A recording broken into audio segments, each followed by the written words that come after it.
Have you ever wondered how those huge, world-changing ideas in science and tech really happen?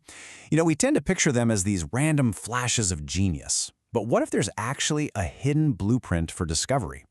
Well, today we're diving into a source that says there is, and we're going to learn how to spot it. So yeah, that's the big question, right? Are those aha moments just total flukes, pure dumb luck? Or is there some kind of underlying pattern, a systematic way to figure out where the next big thing is hiding? A pattern that you and I could actually learn to see? Okay, so our journey here starts with a really clever observation about two huge fields, chaos theory and emergence theory. Now, on the surface, they might not seem all that related, but they share two incredibly powerful traits. First, they both deal with how tiny little micro actions can just snowball into massive macro-level effects. And second, neither one really belongs to a single field. They're studied in bits and pieces all over the place, in biology, physics, economics, you name it. And that simple connection right there, that's our first big clue. See, those two shared attributes, they're not just a coincidence. They are the very beginning of a pattern, almost like a treasure map that can lead us to other big ideas. So let's just lay this pattern out nice and clear. We are officially on the hunt for areas of study that have two key things going on. First, there's a shared core idea, a conceptual link, like that micro to macro effect we just talked about. And second, the whole topic is scattered across a bunch of different fields, where, the experts in one lane almost never talk to the experts in another. If you can find a place where both of those things are true, you might just be standing on the verge of a breakthrough. All right, so now let's actually put this pattern to the test. If this whole idea is right, we should be able to see this exact same signature, this two-part fingerprint, popping up in other areas of science where huge insights are just kind of waiting to be connected. Let's start with a big one, information flow. Think about it. In genetics, you've got scientists studying how genes regulate each other. In neuroscience, it's all about how neurons code information. In economics, it's how markets send signals. These are completely separate fields, but they're all wrestling with the exact same fundamental question. How does a system work when its flow of information is limited? The pattern fits perfectly. Or what about phase transitions? That critical moment when a system just suddenly and dramatically flips its state. A physicist sees it when water freezes into ice. A sociologist sees it when a crowd suddenly snaps into a consensus. An economist sees it when a stable market just crashes. It is the same core idea of a tipping point. It's just wearing a different costume in every single field. And the pattern shows up again in scaling laws. These are these surprisingly universal rules that tell us how things change with size.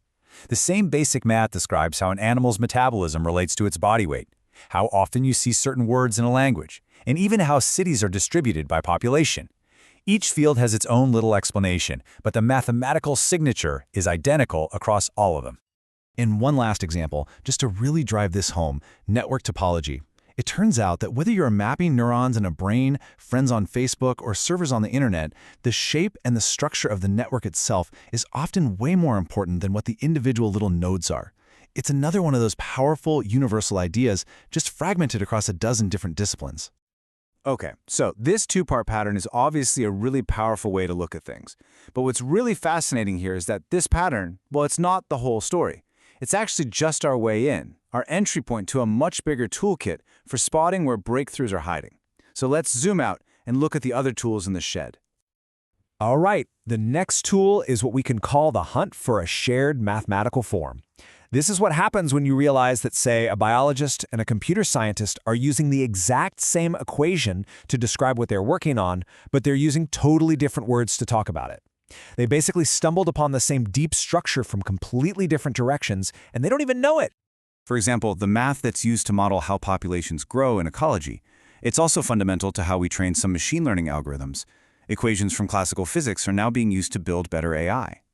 And a key tool from statistics for making predictions is also one of our best models for how the human brain actually learns.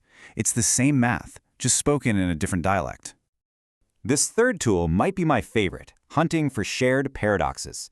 I mean, when scientists in totally separate fields keep running into the very same bizarre, counterintuitive problem, that's a huge signal.